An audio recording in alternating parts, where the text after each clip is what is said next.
Olá, meus amores! Hoje eu tô aqui para contar para vocês, de uma maneira um pouquinho diferente, como tudo aconteceu na minha vida, como eu tenho trabalhado para conquistar as coisas que eu tenho, sucesso, desenvolvimento pessoal, e tudo isso está muito associado à mentalidade. Eu acredito que tudo que eu conquistei e venho conquistando na minha vida não é só pelo meu trabalho, pelo meu estudo, pelo meu esforço, mas principalmente pela mentalidade que eu venho mudando, que eu venho desenvolvendo, construído ao longo do tempo. E é claro que eu não estou fazendo isso sozinha. Tem uma pessoa muito importante nessa história toda que tem me ajudado nessa jornada e hoje a gente quer trazer algo um pouco diferente para contar a nossa história, como a gente tem feito tudo isso. E essa pessoa é meu digníssimo marido, Guilherme, que tá aqui e hoje a gente vai contar para vocês parte do processo que fez com que a gente chegasse na mentalidade que a gente tem hoje. E a primeira coisa que fez com que a gente desenvolvesse essa mentalidade foi ter mudado para os Estados Unidos. Eu acho que ali foi um ponto importante para que a gente tivesse acesso a tudo que a gente teve e se desenvolvesse da forma que foi. E eu gostaria que você comentasse para o nosso público o que levou você a falar sim para a louca proposta de dizer, de eu falar vamos para os Estados Unidos e você falar sim. Dinheiro. Próxima pergunta. Não, calma, explica direito. Até porque eu lembro que você comentava muito comigo que eu não mudo nem pra Itubi, que é uma cidade do lado da nossa cidade no Brasil. E eu fui toda receosa falar com você e de repente você topou vir pra cá. Na verdade, na época, a gente era noivos, né? Sim. E eu sempre fui um pouco fora da curva. Então eu me lembro que faltando 6 meses para terminar o meu período do terceiro ano, eu já estava procurando algum trabalho, alguma coisa. Eu sempre quis ter essa questão da independência financeira. Mas pela criação e pela cultura em si, eu não sabia o passo a passo para fazer isso dar certo. Então eu tentei abrir uma empresa na época, que não deu certo. Mais E ou menos, né? no período que a gente estava ali noivando, eu me lembro de estar trabalhando, né, no CLT. E nessa época a gente estava já estudando para concurso, então a gente já tinha já essa ambição, né, de conseguir conquistar algumas coisas. Então foi nesse período aí que a gente estava estudando para o concurso que eu me lembro até o momento que você me fez essa proposta, que foi um dia que a gente estava na minha casa, na casa dos meus pais na época, e tinha várias pessoas da família, e eu me lembro de você dizer, olha, vamos para os Estados Unidos? E eu não faço ideia de onde você tirou isso. Mas eu me lembro que por aqueles dias eu tinha visto um corte no Instagram dizendo de um rapaz que tinha vindo para cá e que ele falava sobre, por exemplo, o barbeiro que aqui conseguia fazer US$ 150 no dia. Eu me lembro exatamente que no dia que você me perguntou isso, eu fiz uma conta rápida. Eu falei, bom, se um barbeiro faz 150 vezes 3 que era o dólar da época, né, a conversão, eu falei, olha, eu vou resolver minha vida. Em 3 dias eu faço o meu salário aqui na empresa que eu estava trabalhando na época. Então, eu achei que foi uma decisão rápida, né? Muito Eu lembro rápida. que em 3 meses a gente já tinha conseguido entrar com o visto, já estava tudo certo. Lembro que na época foi uma loucura, a gente vendeu tudo, né, pra poder estar aqui, até os seus sapatos, na época eu Foi lembro, a mesmo. bicicleta que eu tinha, a gente vendeu. E viemos com a fé e com a coragem pra cá. Com a cara e com a coragem. Com a cara e com a coragem. E uma coisa interessante que você falou é que eu acho que a gente nunca foi muito aquele padrão conformados, né? Que, não tem dinheiro, tá tudo bem, a começar pela nossa festa de casamento, que eu me lembro quando eu cheguei com a proposta, né, do orçamento, minha mãe até tava ali junto e ela falou, tá, muito lindo o seu sonho, mas e dinheiro? Não, na verdade eu me lembro de te pedir em casamento e uma hora depois você falar pra mim, tá, quando vai ser a data? Eu não sabia que o fato de te pedir em casamento tinha que marcar uma data, né? Porque é um Claro. período de um ano pra gente se programar. E na época ninguém acreditava, porque foi o quê? Uns 40 mil na época? Foi, e eu me lembro que quando eu falei pra minha mãe, Ela falou, tá, e dinheiro pra realizar tudo isso? E eu falei, bom, a minha resposta foi exatamente essa. Eu sou dona daquele que é dono do... Eu sou filha do dono daquele... Eu sou filha daquele que é dono do ouro e da prata e eu sei que Deus vai mover montanhas pra que isso dê certo. E foi muita fé, lembro que em vários momentos, assim, na última hora a gente conseguiu o dinheiro e as coisas deram certo. Foi o processo, né? Teve dias que a gente, assim, no final do dia que tinha que pagar a mulher da decoração e faltava, assim, $300. Reais, né? Né? Na verdade, na época, reais. E eu me lembro que acontecia coisas inexplicáveis. Apareceu um cliente na empresa que poucas semanas depois a gente precisou fechar, né? Mas, de alguma forma, a gente terminou o nosso casamento com tudo quitado e ainda com um dinheiro extra que deu pra gente fazer a nossa viagem de lua de mel. Verdade. Então, assim, de fato foi um milagre, né? Um milagre, mas eu acho que também, desde aquela época, a gente já provou que a gente tinha garra pra correr atrás e fazer coisas diferentes darem certo. Tanto que a gente passou em alguns concursos, a gente, na época, decidiu não assumir e vir pra cá. E desde que a gente chegou aqui, a gente tem feito a mesma coisa. Buscado por coisas muito difíceis, quase impossíveis, e lutado para essas coisas fazerem dar certo. E uma das coisas que eu vejo que foi a primeira coisa assim que a gente mudou logo que a gente chegou aqui foi a nossa mentalidade em relação ao dinheiro, inclusive por não ter dinheiro para pagar as contas, né? Na verdade, você ter acesso à alta cultura, eu me lembro até de ler em algum lugar que uma das coisas que faz uma pessoa ser mais inteligente é ela conhecer uma cultura diferente. Então, eu me lembro perfeitamente quando aquele casal buscou a gente no aeroporto, eles passarem pela Times Square. E eu me lembro que eram muitas pessoas. Eu nunca tinha visto, por exemplo, um indiano, um japonês, e eu me lembro que no semáforo ali passava gente de todas as culturas. Verdade. E pra mim não foi agradável, pra mim foi assustador, porque eu falei, meu Deus, eu nunca saí de uma cidade de 30 mil habitantes, o que eu estou fazendo aqui? Como que eu vou... A minha preocupação na época era assim, e se eu me perder aqui, como que vai ser isso? E lembro da gente chegar em New Jersey, e eu acho que de certa forma, a dificuldade te faz evoluir. De certa forma não, é a dificuldade, né, que te faz evoluir. Então, na época, a gente foi pra casa de pessoas morar, e a adaptação não é fácil. E no meio de tudo isso tinha a imaturidade, a gente nunca tinha tido acesso à educação financeira. A gente, na verdade, não se importava com isso, né? Sempre que a coisa ficava difícil, a gente recorria para nossos pais. Tanto é que a gente estava morando na casa deles, né? A gente casou sem pensar que precisava criar uma estrutura, né? Sim. Então, não sei se você se lembra disso, mas naquela época, quando começou aquele período que a gente precisou ficar em casa, né? Uhum.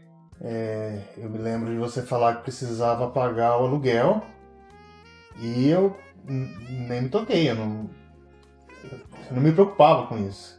Então, foi a primeira vez que a gente teve que conversar com o dono da casa, olha, tem metade do dinheiro para pagar aluguel. E foi nesse período que a gente começou a conhecer, né, essa parte de por que a gente precisa se preocupar com a questão financeira. Porque foi um período que a gente não teve dinheiro para pagar aluguel, não teve dinheiro para fazer compra, né? De alguma forma Deus sempre nos ajudou, mas foi um período de muito aprendizado, eu acho. Com certeza. E a coisa mais interessante que eu aprendi nessa época, inclusive, foi que não é sobre o quanto você ganha.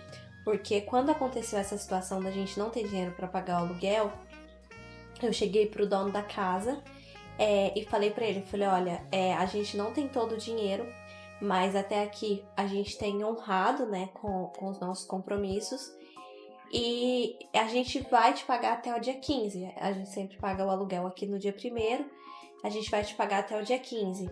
E eu me lembro que a gente começou a fazer cursos, né, a entrar no YouTube, assistir vídeos e aulas, e eu me lembro que a primeira coisa que eu aprendi foi sobre dividir o dinheiro, né? Você ter as caixinhas.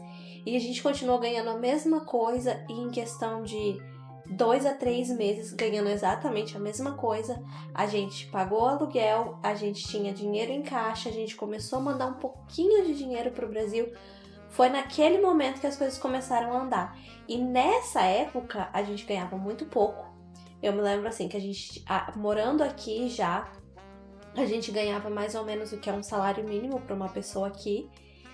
E, diferente do que as pessoas acham, não é um rio de dinheiro. Não. Porque aluguel aqui é muito caro. Na época, nem carro a gente tinha que andar muito de Uber ou de trem.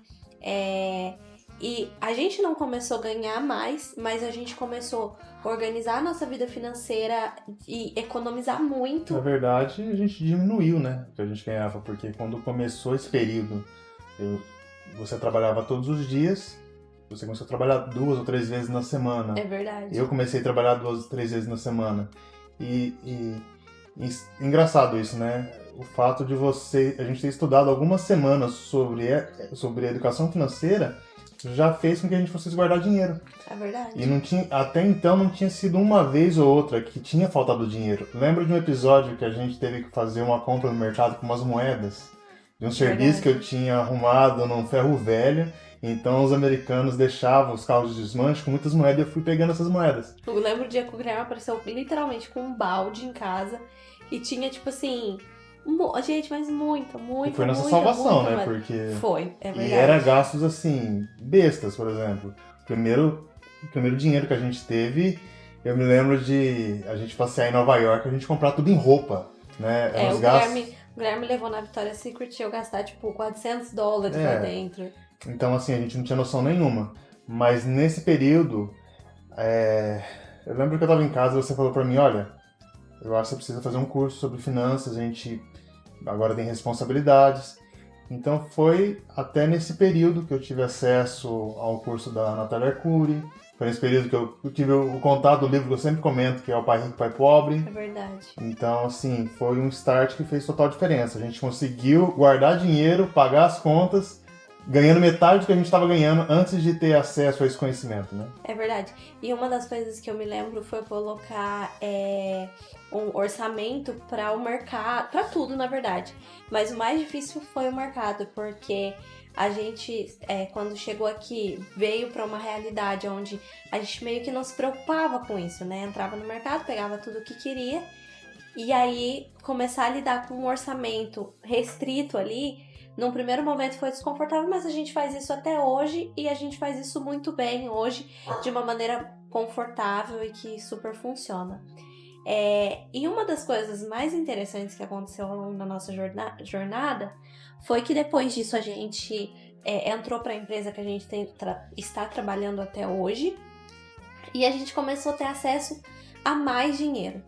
Só que foi nesse momento que a gente começou a ter acesso a mais dinheiro que a gente percebeu uma problemática, que foi: não adianta você ter uma mentalidade legal para finanças e ter dinheiro, investir dinheiro, comprar coisas, que você vai resolver todos os seus problemas. Porque aí começou a surgir problemas em outras áreas da nossa vida.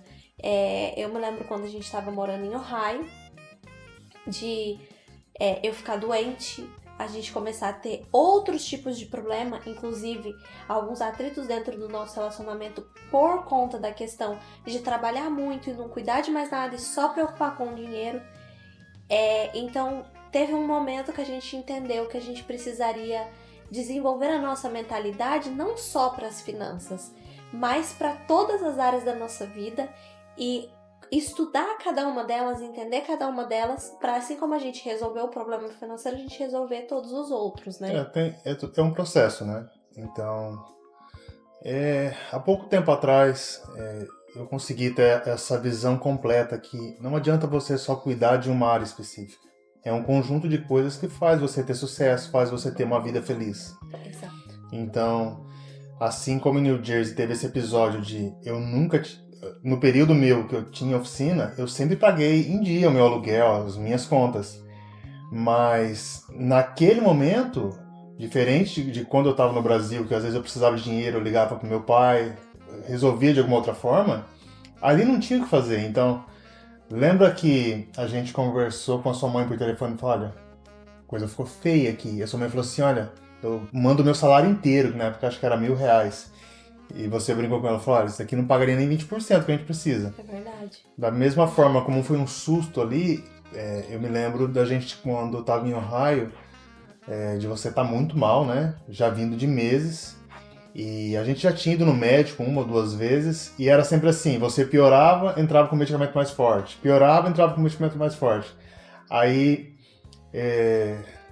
a última vez que a gente foi consultar o médico deu uma bronca na gente, né? Ele falou, ó, você não vai conseguir vencer, sua qualidade de vida é péssima, você não vai conseguir resolver isso com medicamento.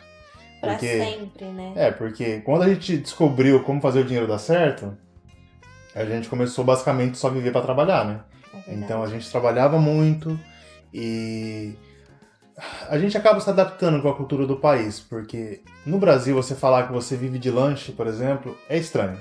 É loucura. Só que aqui, se você, por exemplo, começa a ser fiel, por exemplo, a comer no Burger King toda semana, você consegue juntar pontos, cara, é muito barato.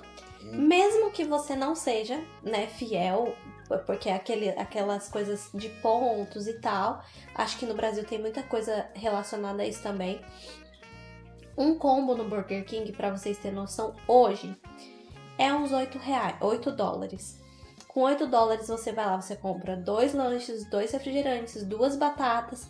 E eu lembro que era $1 mais, e você comprava também aqueles nuggets de frango. Então, a gente saía pra trabalhar às 7 horas da manhã, não tinha hora pra voltar, tinha dia que era 3 horas da manhã, a gente tava chegando em casa. A gente vivia muito em hotel, porque a gente viajava muito, então não tinha tempo pra cozinhar. Aqui as opções de comida, diferente do Brasil, por exemplo, você pode ligar e pedir uma marmita. Aqui não tem. A marmita deles é frango frito e purê de batata. E aquele purê de batata em pó ainda, que é pior ainda. E eu me lembro que a gente comprava um combo que na época custava $5. Tinha até uma promoção que, quando a gente comprava assim 2, 3 vezes na semana, era algo como $10 ou $12. Mas vinha 4 lanches, 2 pacotes de nuggets, 2 pacotes de batata, 2 milkshakes e 2 refrigerantes grandes. E era uma promoção que você às vezes tinha direito a mais 2 lanches que a gente comia no jantar. É verdade. Então a gente basicamente vivia de fast food, né? E isso porque era muito barato, a gente não tinha tempo pra cozinhar e a gente não fazia mais nada. Essa que é a verdade. A gente só trabalhou por muito tempo e isso começou a afetar de maneira mais drástica a minha saúde, em primeiro lugar. A primeira coisa que começou a acontecer foi eu engordei muito. Nós dois, na verdade, né? Muito. Eu comecei a ter vários problemas, como refluxo, gastrite, problemas de estomacais, enfim, todos esses tipos de problemas. Mas esse não é o maior problema. Se você for verificar, na época, pra mim como homem, o que me fez me apaixonar por você foi você ser sempre vaidosa, né? Sempre gostar de se arrumar. E uma das coisas que, quando a gente tá nesse momento, você não percebe, né? Não foi do dia pra noite que aconteceu, foi um período de 6 meses que foi agravando a situação. Mas lembra que você já não gostava, por exemplo, de tirar foto. E isso começou a afetar também a área do nosso casamento, né? Com Porque certeza. você sempre estava, de certa forma, depressiva. E muitas das vezes a gente conversava, por exemplo, com a sua mãe, falava, poxa, será que é espiritual? Porque eu e você viemos, né, da igreja, né, a vida toda, e sempre que é algo que você não pode explicar, sempre é espiritual. Então a gente fala, poxa, será que é o diabo que está fazendo a gente ficar depressivo, ficar triste? E na verdade não é. Na verdade, se você for pensar, os fast foods que a gente comia na época, é basicamente gordura e açúcar. Então, tem até um episódio em Kentucky que a gente estava junto fazendo um projeto lá, que eu acordei de madrugada, você estava gemendo de dor. Eu nunca tinha visto aquilo, né? Eu tinha muitas dores de estômago por conta da gastrite, comecei a ficar depressiva por conta do sobrepeso, a falta de autocuidado, trabalhar demais, a questão da autoestima também afeta muito, mas não só isso. Uma má alimentação começa a gerar N problemas de saúde que vão te levar a uma depressão. Porque o nosso intestino é o nosso segundo cérebro, ali se produzem vários neurotransmissores, hormônios que são importantes e que quando ele tá inflamado, inchado, tava doente da cabeça aos pés, né? Não funcionava. Então, isso começou a afetar a nossa vida como um todo. Então, eu me lembro de um dia que eu tava lá e que eu fiquei muito mal porque eu morava num apartamento maravilhoso, carro bom, telefone o melhor, porque que é uma coisa super natural, é muito barato a parcela dos telefones. Eu tinha absolutamente tudo o que eu queria e eu podia comprar o que eu quisesse, claro que assim, né? Não o que eu quisesse, mas eu podia comprar ali dentro de um normal o que eu quisesse e nada mais satisfazia. E eu falava, meu Deus, eu me sinto tão infeliz, tão triste.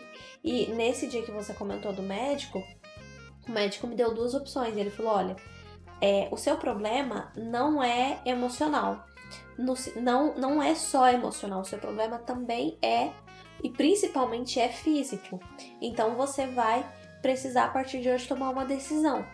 Ou você vai para um psiquiatra e começa a tratar a sua ansiedade, a sua depressão com remédios. E eu já vinha tomando alguns remédios. Em 6 meses você já tinha dobrado a dose, né? Eu já vinha tomando remédios para dores, para desconforto, para dormir. Ou você vai para o psiquiatra, ou você muda o seu estilo de vida. E aí eu falei, cara, eu não quero ir para um psiquiatra, ter que tomar ansiolítico, eu prefiro mudar o meu estilo de vida. E ali foi um dos divisores de água da nossa vida, que a gente começou a cuidar de todas essas outras coisas.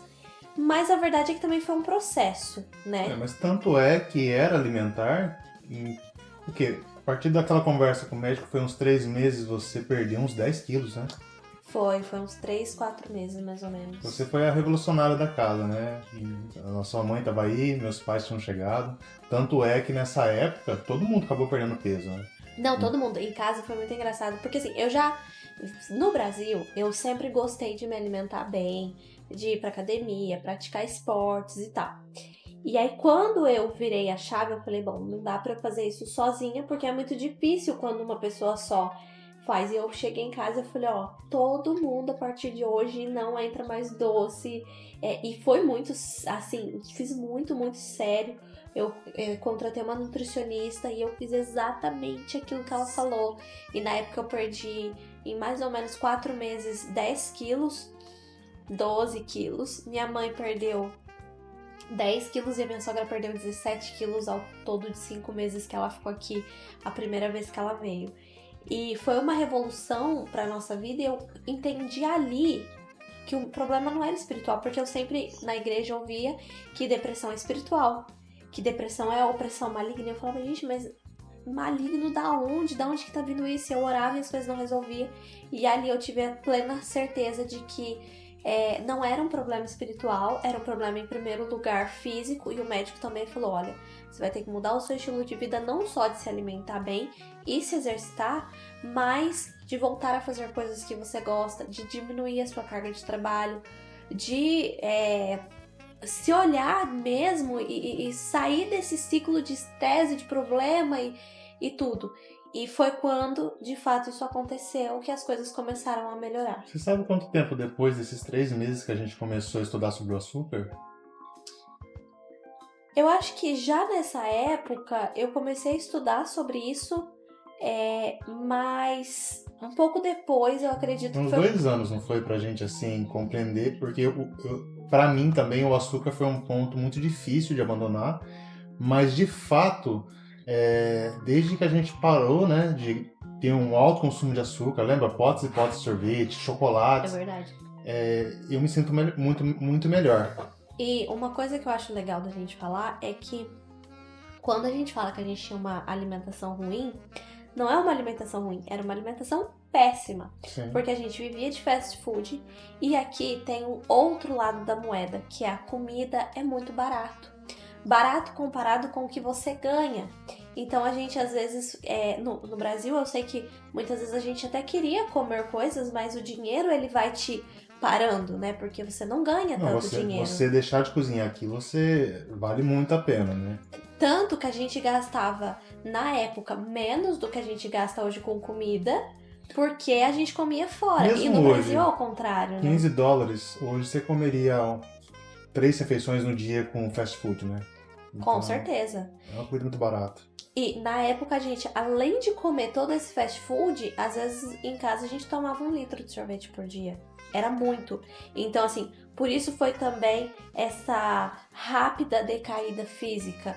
E tudo começou a mudar ali no sentido de que o que acontecia também, que eu acho muito importante falar sobre isso. A gente tinha dinheiro, a gente ganhava muito dinheiro já nessa época, só que tinha um grande problema. Como outras áreas da nossa vida não estavam resolvidas, quando a gente começou a emagrecer, eu me lembro que a gente gastava muito dinheiro com bobeira, porque a gente tinha outros problemas não solucionados. Então a gente estava entediado, a gente saía, o que a gente vai fazer? Vamos gastar, vamos comer fora, vamos no shopping, vamos comprar roupa, vamos comprar não sei o quê. Vezes, tanto eu quanto o Guilherme numa loja e sair com 5 pares de sapato. Não porque precisava, porque queria aquilo especificamente, mas porque queria preencher um vazio de algo que também não era espiritual, que era outros problemas que a gente tinha. Isso começou a afetar o nosso relacionamento, isso começou a afetar a nossa ansiedade.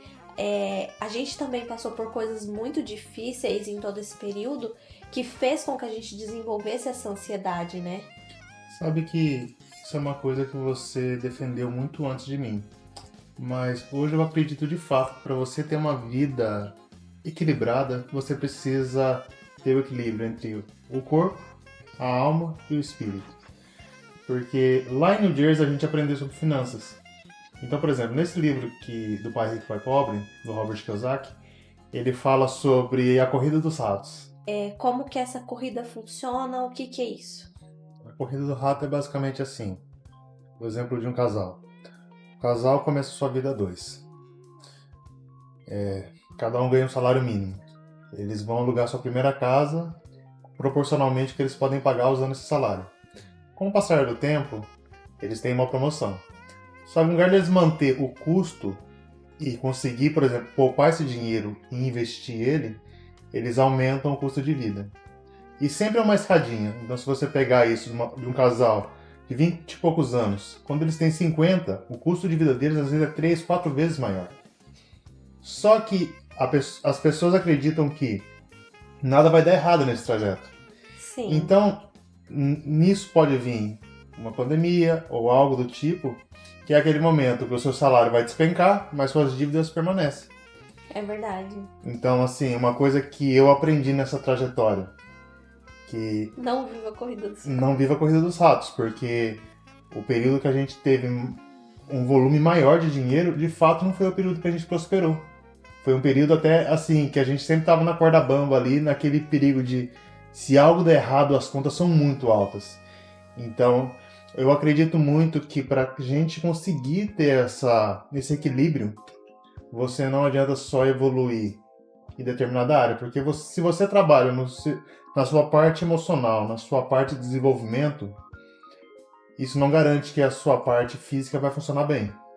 E tanto que muitas vezes a chateação com o nosso físico e olhar para todas as áreas da nossa vida não resolvidas era fazer com que a gente gastasse ainda mais dinheiro, porque a gente tem sempre essa sensação de que se eu tô me sentindo mal, eu vou lá, eu vou comprar tal coisa e eu vou me sentir bem. E por um momento você se sente mesmo, mas 10 minutos depois que você chegou em casa, aquilo já não faz mais sentido pra você, né? Tudo que você tem um prazer rápido, normalmente não são prazeres saudáveis. É verdade. Porque hoje, por exemplo, algo que tem feito nossa vida ter muito prazer nesses últimos anos a gente conseguir estar com um corpo mais bonito, tá emagrecendo, tá conseguindo criar uma independência financeira. Só que você percebe que são coisas que demoram, são um processo. E demora muito tempo, né? É um prazer lento para você conquistar, né? lento, porém contínuo, né? Sim. O problema dos prazeres rápidos é que eles são rápidos e momentâneos, e aquilo, você usufruiu daquilo em alta intensidade e acabou. E os prazeres lentos da vida, como por exemplo, construir um corpo dos seus sonhos, pode levar anos, mas é uma constante de prazer, de vitórias, pequenas vitórias que te geram essa alegria, né? E Carol, eu acredito que a pessoa que se preocupa com desenvolvimento, sobre de fato evoluir, não são todas as pessoas. Porque se você for pensar, para você conseguir um exemplo, né, que eu falo muito no meu canal, que é a pessoa ela assumir que ela não sabe lidar com dinheiro, parece uma fraqueza. Mas você assumir isso e estar disposto a aprender, faz você ser uma pessoa forte. Então, assim, na época, eu até lembro que quando eu comecei a estudar a respeito, meu ego sempre falava pra mim assim, você lida com dinheiro a vida toda, por que você tá buscando conhecimento nisso? E quando você começa a ter uma noção de um especialista, de alguém da área, você fala, cara, eu não entendo nada sobre isso. Eu acho que a coisa mais difícil do ser humano reconhecer é eu não sei. Tanto que muitas vezes a gente pede uma opinião pra pessoa sobre um assunto que ela não faz a menor ideia, e ao invés dela falar, eu não tenho uma opinião sobre isso porque eu não sei nada sobre esse assunto, ela meio que inventa uma opinião ali na hora. É um movimento natural do ser humano, né? Eu acho que a Bíblia vai falar isso, né? Que o conhecimento ele pode te libertar. Porque nesse período, antes da gente chegar aqui nos Estados Unidos, na verdade foi nas vésperas, né? A gente teve um golpe financeiro, por exemplo, que na época foi uma pirâmide. Eu nem sabia o que era uma pirâmide. Né? Um amigo muito querido chegou e falou, olha, cara, um outro amigo me indicou um investimento que, assim, em 3 meses você dobra seu dinheiro. E era, hoje, tendo conhecimento, eu vejo que era algo absurdo. E na época, assim, a gente, além de chegar aqui e gastar todo o nosso dinheiro com coisas fúteis, que não priorizávamos, né, as contas, o que sobrava a gente investiu nisso. E em poucos meses a gente perdeu tudo. Depois teve um outro episódio que a gente tentou investir em trader. E assim, hoje eu vejo que é mais fácil você ter sucesso indo jogar num cassino do que você partir para isso. Então, assim, você sofre muito quando você não busca conhecimento, porque você se torna muito frágil e é muito fácil ser enganado. E não só na área de finanças, mas como em todas as áreas. Por exemplo, por muito tempo eu vivi dentro de um miticismo de que eu não queria partir para emagrecer porque eu achava que emagrecer era eu vou comer mal, eu vou ter que comer frango com batata doce e arroz. E hoje, frango, batata doce e arroz fazem parte da minha alimentação, mas na proporção que eu quero, na proporção que me satisfaz e que eu gosto. Então, assim, tinha-se esse mito, ou de que quando você vai se desenvolver, você fica naquela coisa, mas o que é isso? Eu não preciso disso, eu já tô tão bem, tô tão feliz. Só que, na verdade, a primeira coisa que a gente precisa fazer, que é um movimento talvez mais difícil, é dizer, eu não sei. Eu não sei. Admitir que não sabe, E isso admitir não que é errou. fácil, né? Mesmo nós, por exemplo, eu sou um exemplo que você estudar, por exemplo, desenvolvimento pessoal é extremamente importante, né? E só a gente sabe que foi um processo. Quando você começou a sua faculdade de teologia, depois de psicanalista, muitas coisas que você falava, eu falava, meu, eu não preciso disso, eu já, né, eu tenho uma idade já que eu já sei das coisas. E, né, graças a Deus, eu hoje entendo que o desenvolvimento, ele ramifica para muita coisa. Você quer ver um tabu, por exemplo, que eu achava que era algo fútil? É a terapia em casal, sabe? Meu período na igreja, sempre que você falar que vai procurar um psicólogo, era tipo assim, não, isso daí é diabo, não é por aí. E hoje eu vejo assim, que foi um período incrível nosso, né? De ter um psicólogo, de você... Cara, como a gente evoluiu com Na aquilo. verdade, a gente não fez terapia de casal, a gente fez terapia separada. Né? Na verdade, mas ambos de nós fizemos, né? E assim, era um tabu, e depois era uma crença limitante, e depois eu percebi, não, cara, esse cara que não tá indo contra a religião, ele tá desenvolvendo uma área específica. Então, você tem que estar disposto, porque você precisa se desenvolver na parte financeira, na parte de como fazer um casamento dar certo. Para mim, pelo menos, eu acredito que fazer um casamento dar certo é mais difícil do que você se formar em medicina, por exemplo. Não tem como. Até porque pra se formar em medicina são 7 anos, o casamento é pro resto da vida, é muito complicado. Exatamente. Hoje é mais. Até onde eu sei, você tem mais divórcio do que casamentos que dão certo. Com certeza, inclusive dentro da igreja. Aí você pensa, tem um casamento, tem relacionamento com pessoas. Não dá pra você ter sucesso se você não aprender a lidar com pessoas. Então, desenvolvimento pessoal, pra mim, foi uma coisa muito importante também. E uma coisa que eu acho legal dizer é que a coisa mais difícil de admitir quando a gente tá dentro da igreja é que nem tudo é espiritual. Eu me lembro de ver pessoas mal sucedidas financeiramente e sempre o que eu ouvia era: isso é o devorador, isso é porque a pessoa não dá dízimo, tá vendo?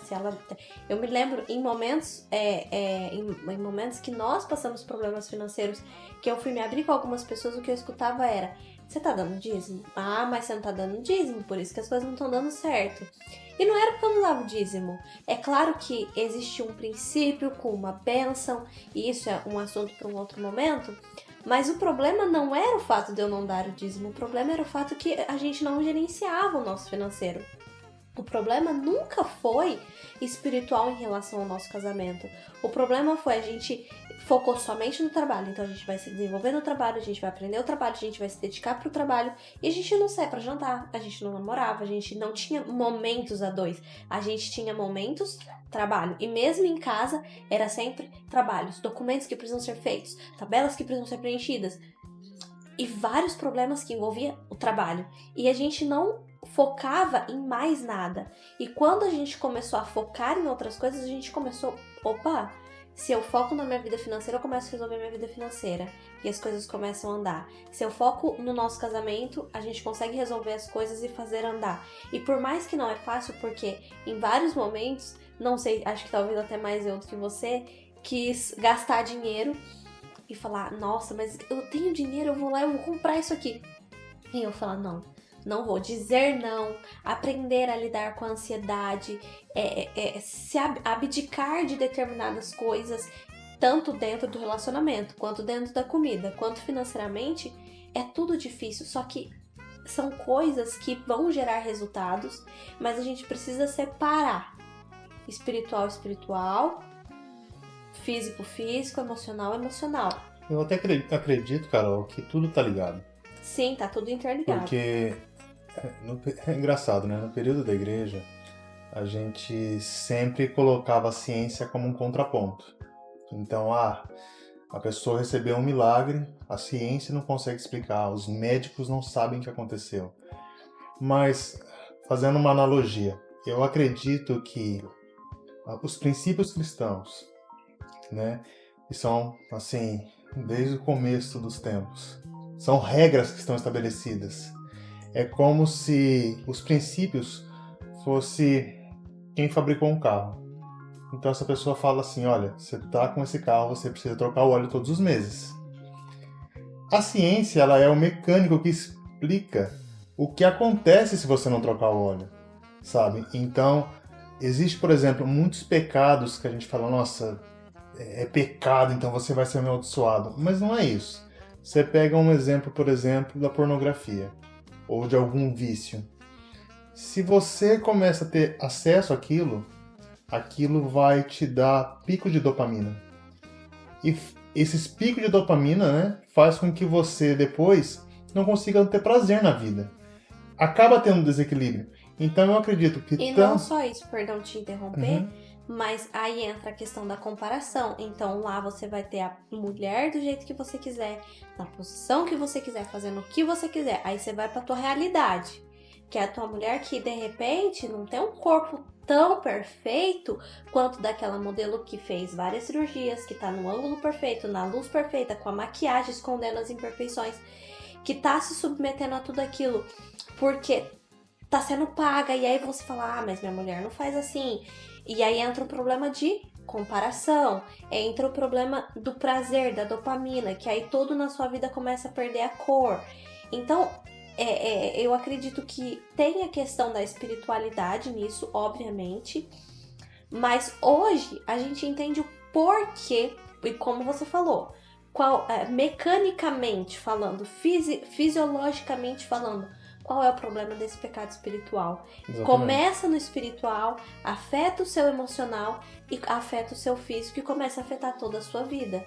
A gente até estava conversando esses dias sobre a história de Salomão, que foi um cara que começou fazendo muita coisa certa e que tinha um sucesso gigantesco na parte física e na parte emocional, mas que por não manejar o espiritual, no final acabou perdendo tudo, né? E o espiritual foi, pra mim, a última coisa que fez com que eu conseguisse entender de maneira completa o quebra-cabeça, sabe? O que é o equilíbrio. Eu vejo muito cristão que fala, eu sou uma pessoa que, assim, tô alinhado com os princípios cristãos e tudo mais, mas não cuida, por exemplo, do corpo.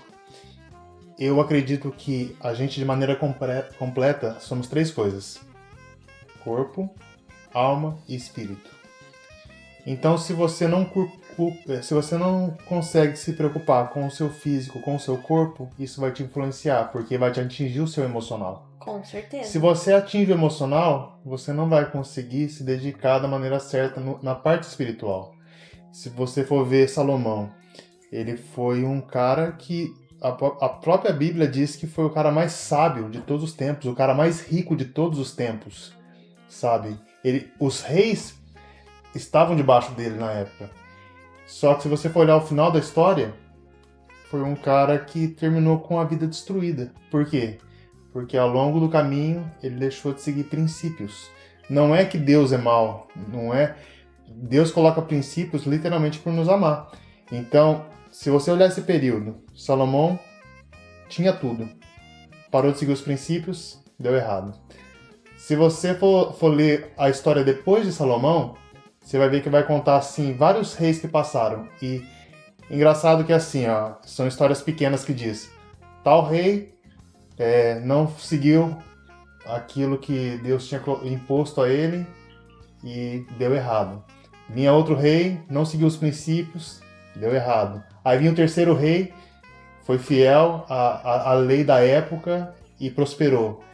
Então eu acredito que se você conseguir criar o equilíbrio entre as 3 coisas, você de fato prospera, sabe? Eu acredito que esses princípios que estão desde o começo da criação, eles são importantes, mas não é somente eles.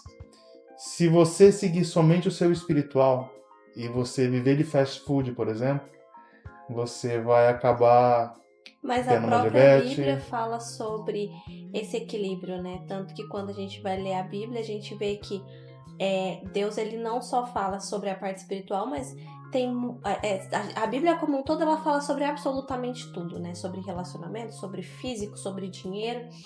E uma coisa que eu acho legal de destacar é que a gente precisa encontrar esse equilíbrio, isso é muito importante, principalmente porque tem um cara que eu me esqueci o nome dele agora, mas eu gosto muito de uma frase que ele falou no final da vida dele, que é: Deus me deu uma mensagem em um cavalo, eu matei o cavalo, o que eu faço com a mensagem? Então não adianta você ter esse relacionamento com Deus e Deus te entregar algo se você não cuida do seu físico para entregar. E ele morreu aos 29 anos por uma doença que poderia ser evitada. E não só isso, muitas vezes a gente vai ficando doente e não é uma doença que te leva a uma morte precoce, mas é uma doença que te leva, por exemplo, a inflamar o seu intestino, a inflamar o seu cérebro, e isso vai te gerar uma irritabilidade, você não vai ter habilidade para lidar com pessoas, porque você vai estar irritado, você vai estar mal. Eu me lembro que quando eu estava mal, eu não queria estar perto de pessoas, eu não queria estar perto de você enquanto marido, porque eu queria me fechar dentro do meu mundo, porque eu Sim. estava depressiva, o problema era eu. Eu sempre digo que quando uma pessoa é grossa com a gente, o problema não é a gente, às vezes aquela pessoa nem te conhece, ela foi grossa com você, porque é o que ela tem pra te dar, porque é o que está dentro dela, né? A Bíblia fala que somente a fé não resolve, você precisa fé sem obras você é precisa morte. da obra. E lembra daquela passagem que você comenta comigo sobre a pessoa fazer a plantação e depois Deus deixar claro que ela não vem para socorrer. Lembra dessa passagem? Eu acho muito interessante. É igual, por exemplo, aquele dono tinha 3 funcionários e o patrão da época deixou dinheiro para cada um. E um dos funcionários guardou esse dinheiro. E quando ele voltou, o patrão fala assim: você foi um servo mau. Por quê? Porque eu acredito que a gente tem nossa parte de responsabilidade. Aquilo que está nas nossas mãos para fazer, Deus não vai fazer. Para alguns que não acreditam em Deus, vão acreditar na energia do universo, enfim. Mas, de fato, existem regras no universo. E eu acredito que se você não se alinha nessas 3 coisas, você impede, da maneira como eu acredito, de Deus agir. Porque o exemplo eu acho que a gente é como um barco. Se a gente está fazendo a nossa parte, seguindo essas regras, nessas 3 áreas da nossa vida, eu acho que Deus ele vem e sopra e te ajuda a velejar. Agora, se você não tem nem o barco pronto, não adianta você passar tempo de oração somente. É importante você conseguir evoluir. Pelo menos na nossa vida foi quando tudo começou a dar certo, né? E os princípios, na verdade, eles vêm porque a gente, enquanto ser humano, não sabe viver. Por exemplo, você nunca matou ninguém, você nunca agrediu ninguém. Mas eu tenho certeza que, assim como eu e quem tá nos assistindo, você já teve vontade. Falar, cara, eu vou socar aquela pessoa. Mas aí você fala, não, se eu fizer isso, eu vou ter um problema legal, eu vou preso, então eu vou me contentar. E a gente, enquanto ser humano, é a mesma coisa. A gente fala sobre comida, por exemplo, que é um assunto que eu trato muito no meu canal no Instagram. E a gente não sabe parar, a gente não sabe comer. O problema não tá em você comer um pedaço de chocolate no final de semana ou num dia específico que você tá com vontade, a gente enquanto mulher com TPM, mas a gente come tanto que a gente deixa o quê? A comida nos matar. A gente literalmente come até morrer. A gente desenvolve N problemas de saúde, por quê? Porque a gente come literalmente até a comida nos matar. Nos tornamos escravos da comida. E para quem não concorda comigo, eu sempre proponho um desafio. Faça, você não é escravo da comida. Não sou livre. Fique 1 semana sem comer açúcar e seguindo um planejamento alimentar e eu vou concordar com você que você não é escravo.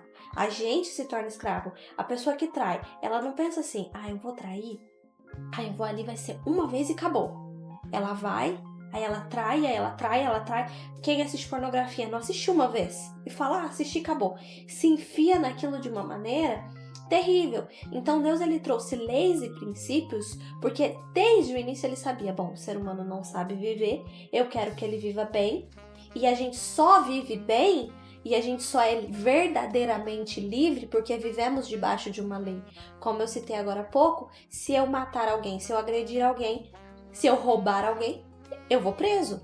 Então a verdadeira liberdade consiste em seguir essas leis. E aí a gente confia na lei do homem e segue a lei do homem, mas quando é Deus que vem e põe uma lei, a gente fala, isso é demais. Deus está sendo exagerado, eu quero ser livre, eu quero viver do meu próprio modo. E o que a gente vê? Um mundo onde as pessoas que não vivem debaixo dessas leis são infelizes. Por que tantos casamentos acabam? Porque não vive o casamento segundo aquilo que Deus entende que deveria ser. Carol, tem uma frase que fala assim, que conhecimento é poder. Tem um livro que chama Os Segredos da Mente Milionária. E no final desse livro, ele faz uma pequena modificação. Ele fala, o verdadeiro poder é o conhecimento que você consegue aplicar. Então, se a Bíblia fala, por exemplo, sobre a glutonaria, você tem o conhecimento, você lê uma vez, está ali. Mas se você não se desenvolve para aplicar aquilo, porque uma coisa é você ler, por exemplo, vida financeira. Todo mundo acha que é uma coisa emocionante. É um gráfico que você colocou dinheiro ali. Quantas pessoas a gente já ajudou a investir que coloca o dinheiro... Tem pessoas que às vezes 2 dias depois falam, cara, eu não ganhei nada ainda. Calma, ou a pessoa fala assim, eu coloquei R$1.000 lá, agora tem 990. Por quê? Porque as coisas que valem a pena, de fato, levam-se tempo para se construir. Então não adianta você somente, por exemplo, passar a vida inteira na igreja. Quantas pessoas, né, que passam a vida escutando pregações, conseguem a sabedoria naquilo, mas não conseguem aplicar.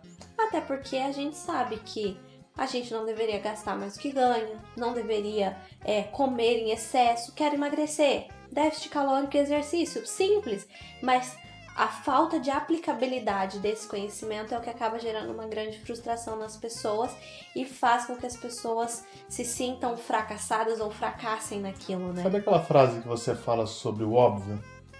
Que às vezes é somente óbvio pra gente, mas E não... que o óbvio precisa ser dito, né? Exatamente, porque coisas simples. Por exemplo, quando eu fui estudar finanças, eu achava que eu entendia de dinheiro. Mas hoje meu maior prazer é expressar que eu não entendo de determinado assunto. Porque hoje minha paixão, eu aprendi muito com você. Toda essa parte de desenvolvimento pessoal para mim era balela. E hoje eu vejo que é fundamental você estudar a respeito, você estudar como a nossa mente funciona. Porque quanto mais eu estudo a ciência, mais eu compreendo Deus também. Eu sempre achei que eram coisas opostas, mas hoje quanto mais eu consigo estudar, mais eu consigo me encontrar no mundo, eu consigo me compreender melhor e dessa forma eu consigo aplicar a sabedoria que por muito tempo na minha vida ficou parado, né? Então eu acho muito importante isso. Bom, pessoal, é isso. A gente já tá indo aí para quase 1 hora de conversa e vamos deixar assuntos para outras oportunidades, outras ocasiões. Quero que vocês comentem aqui com a gente o que vocês acharam, se vocês gostaram. Me segue lá no meu Instagram, vou deixar o link aqui embaixo para vocês. O Guilherme também. O meu Instagram é Carol Sturaro. Deixa aí seu Instagram, despede do pessoal. Meu Instagram é Guilherme Pires e G. E no YouTube é Investindo com o G. Lá eu posto toda semana um vídeo mais completo, sempre de maneira bem mastigada, divertida, para que você consiga de fato compreender, né, uma área que todo mundo precisa, né? O dinheiro está em todas as áreas da nossa vida. Então, assim como um dia eu achei que eu sabia sobre essa área, com o passar do tempo eu descobri que é possível você fazer o dinheiro trabalhar por você no lugar de você sempre trabalhar pelo dinheiro. Então segue a gente lá que eu sempre estou postando dicas bacanas. E é isso. Muito obrigada pela presença de vocês e a gente se vê no próximo episódio.